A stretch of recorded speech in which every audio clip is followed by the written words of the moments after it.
ನಮಸ್ಕಾರ ಎಲ್ಲರಿಗೂ welcome back to my channel and ಇವತ್ತಿನ ರೆಸಿಪಿ ಬಂದಿರೋದು ದಮ್ ಬಿರಿಯಾನಿ.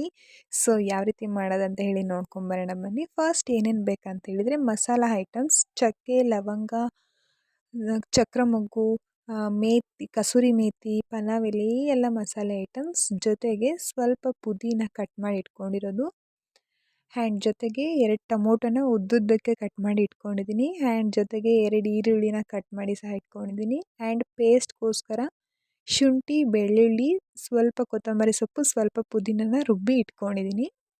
ಈ ಇಷ್ಟು ಇಂಗ್ರೀಡಿಯೆಂಟ್ಸ್ ಜೊತೆಗೆ ನಿಮಗೆ ಏನೇನು ಬೇಕಾಗುತ್ತೆ ಅಂತ ಹೇಳ್ತೀನಿ. ಆ್ಯಂಡ್ ಈ ಮಸಾಲ ಐಟಮ್ಸ್ ಸೇಮ್ ನೀವು ಪಲಾವ್ಗೆ ಯಾವ್ಯಾವ ಐಟಮ್ಸ್ನ ಹಾಕೊತೀರಾ ಸೇಮ್ ಐಟಮ್ಸೇ. ಅದ್ರ ಜೊತೆಗೆ ಸ್ವಲ್ಪ ಮೊಸರು ಬೇಕಾಗುತ್ತೆ. ನಿಮ್ಮನೆ ಯಾವ ಮೊಸರಿದೆ ಅದನ್ನು ಯೂಸ್ ಮಾಡ್ಕೊಳ್ಳಿ.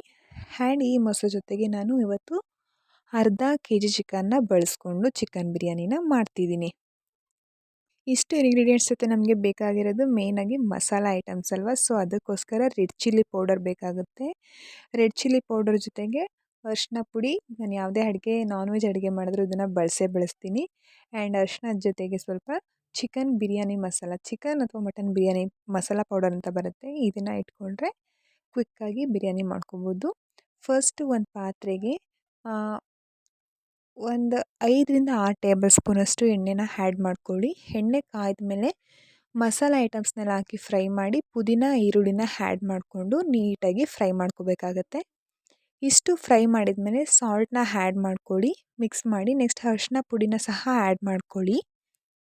ಅರಿಶಿನ ಆದಮೇಲೆ ರುಬ್ಬಿಟ್ಕೊಂಡಿರೋ ಪೇಸ್ಟ್ನ ಹಾಕಿ, ಇದು ಮೇನ್ ಪಾರ್ಟ್, ಚೆನ್ನಾಗಿ ಹಸಿ ವಾಸನೆ ಹೋಗೋವರೆಗೂ ನೀವು ಫ್ರೈ ಮಾಡ್ಕೋಬೇಕಾಗುತ್ತೆ. ಒಂದು ಪ್ಲೇಟ್ನ ಮುಚ್ಚಿ ಒಂದು 2-3 ನಿಮಿಷ ಫ್ರೈ ಮಾಡ್ಕೊಳ್ಳಿ ಆ್ಯಂಡ್ ಮಿಕ್ಸ್ ಮಾಡ್ತಿರಬೇಕು, ಇಲ್ಲಾಂದರೆ ತಳ ಹಿಡಿಯುತ್ತೆ. ನೆಕ್ಸ್ಟ್ ಟೊಮೊಟೊನ ಆ್ಯಡ್ ಮಾಡ್ಕೊಳ್ಳಿ, ಟೊಮೊಟೊ ಬೇಗ ಬೆಂದ್ಬಿಡುತ್ತೆ. ನೆಕ್ಸ್ಟು ಇಷ್ಟನ್ನು ಹಾಕಿ ಮಿಕ್ಸ್ ಮಾಡಿ ನೀವು ಬೇಯಿಸಿದ್ಮೇಲೆ ಒಂದು ಪ್ಲೇಟ್ನ ಮುಚ್ಚಿ ಬೇಯಿಸಿ ಒಂದು 5 ಮಿನಿಟ್ಸು ನೀಟಾಗಿ ಫ್ರೈ ಮಾಡ್ಕೋಬೇಕು. ನೀಟಾಗಿ ಫ್ರೈ ಮಾಡಿಲ್ಲ ಅಂತಂದರೆ ಟೇಸ್ಟ್ ಬರಲ್ಲ. Next 3 table spoon red chilli powder, 4 table spoon biryani masala ಇಷ್ಟನ್ನು ಆ್ಯಡ್ ಮಾಡಿಕೊಂಡು ಮಿಕ್ಸ್ ಮಾಡ್ಕೊಳ್ಳಿ. ಇದು ನಾನು ಆ್ಯಕ್ಚುಲಿ 3 ಗ್ಲಾಸ್ ರೈಸ್ಗೆ ಮಾಡ್ಕೊತಿರೋದು. ಆ್ಯಂಡ್ ಇಷ್ಟು ಮಸಾಲ ಹಾಕಿದ್ಮೇಲೆ ಚಿಕನ್ನ ತೊಳೆದಿಟ್ಕೊಂಡಿರೋ ಚಿಕನ್ನ ಆ್ಯಡ್ ಮಾಡಿಕೊಂಡು ಮಿಕ್ಸ್ ಮಾಡಿಕೊಂಡು ನೀಟಾಗಿ ಬೇಯಿಸ್ಕೊಳ್ಳಿ. ಚಿಕನ್ ಬೇಗ ಬೆಂದ್ಬಿಡುತ್ತೆ. ನಾನು ಯೂಸ್ ಮಾಡ್ತಿರೋದು ಬಾಯ್ಲರ್ ಕೋಳಿ. ಸೊ ಒಂದು ಪ್ಲೇಟ್ ಮುಚ್ಚಿ 5 ನಿಮಿಷ ಬಿಟ್ಟರೆ ಚಿಕನ್ ಎಲ್ಲ ಬೆಂದೋಗ್ಬಿಡುತ್ತೆ. ತುಂಬ ಬೇಗ ಬೇಯುತ್ತೆ ಈ ಚಿಕನ್ನು. ನೋಡಿ ಇಲ್ಲಿ ಯಾವ ರೀತಿ ಬೆಂದಿದೆ ಅಂತ. ನೆಕ್ಸ್ಟು ನಾನು ಇದಕ್ಕೆ ಅಕ್ಕಿನ 3 ಗ್ಲಾಸ್ ಅಕ್ಕಿನ ಆ್ಯಡ್ ಮಾಡ್ಕೊಂಡಿದ್ದೀನಿ. ಮಿಕ್ಸ್ ಮಾಡಿ ಹಾಗೆ ಬಿಡಬೇಡಿ, ತಳ ಹಿಡಿಯುತ್ತೆ. ಮಿಕ್ಸ್ ಮಾಡಿದ ತಕ್ಷಣ 1:2 ರೇಷ್ಯೋ ಅಂದರೆ 3 ಗ್ಲಾಸ್ ಅಕ್ಕಿಗೆ 6 ಗ್ಲಾಸ್ ನೀರನ್ನ ಆ್ಯಡ್ ಮಾಡಿಕೊಂಡು ನೀಟಾಗಿ ಮಿಕ್ಸ್ ಮಾಡಿ. ನಾನಿವತ್ತು ಪಾತ್ರೆಯಲ್ಲಿ ಮಾಡ್ತಿರೋದ್ರಿಂದ ಆವಾಗವಾಗ ತಿರುಗ್ಕೋಬೇಕಾಗುತ್ತೆ. ಕುಕ್ಕರಲ್ಲಾದರೆ ಈ ಥರ ನೆಸೆಸಿಟಿ ಇರಲ್ಲ. ನೆಕ್ಸ್ಟ್ ತಿರುವಿದ ಮೇಲೆ ನೋಡಿ ಇದಲ್ಲೇ ಅರ್ಧ ಬೆಂದಿರೋ ಅಂಥದ್ದಿದು.